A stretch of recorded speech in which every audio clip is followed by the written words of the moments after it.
Look at the summer, Republicans.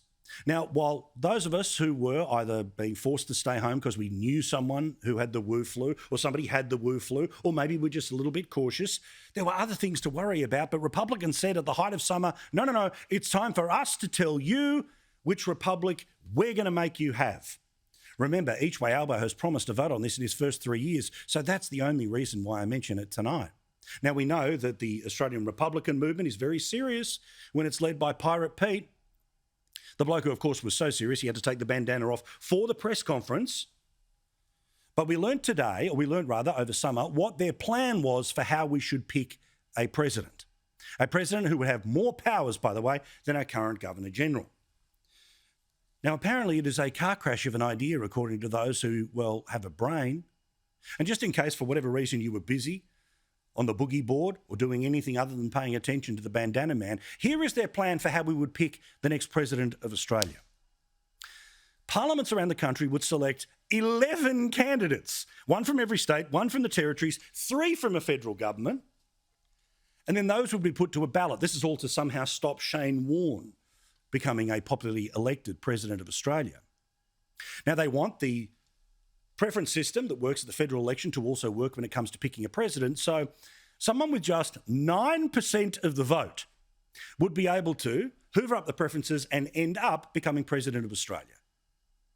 Now, of course, there's one issue about whether we should become a republic or not, but I believe if we become a republic, it should be in the least controversial fashion possible. As soon as there is a direct election for the office, well, there has to be a campaign. Can you imagine the People's Forum for the presidential election in 2035? 11 separate candidates saying they can, cut ribbons better than the other 10? No, of course not. It'd be, well, I represent this and I represent that. And with 11 candidates, 10 different constituencies around the country wouldn't approve of the person who ultimately became president. And even himself, Pirate Pete, doesn't fully support the idea that he's trying to ram down our throats. The bloke, who was also a writer for the Sydney Morning Herald, in case anyone had forgotten, said he personally preferred the model that was taken to the 99 election, but supports this dog's breakfast because it won't get up. Now, ironically, I support the smallest possible change when it comes to Australia becoming a republic, if that's the way that we're going to become a republic. I think we are all going to feel very differently about the monarch when it is Chuck and not Queen Elizabeth.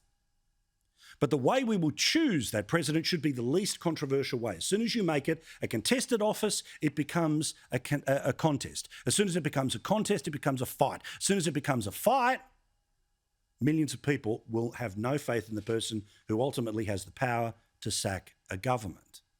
Ridiculous. And this doesn't even have the support of people like Paul Keating. He came out and said that it was a terrible idea that will lead to a more American-style president than the one that he always dreamed of. The same for the former Foreign Minister and New South Wales Premier Bob Carr, who says, this is not a great idea. But it's okay, it does have one supporter, the ghost. And as we know, wherever the ghost goes, the Australian people will run the other way.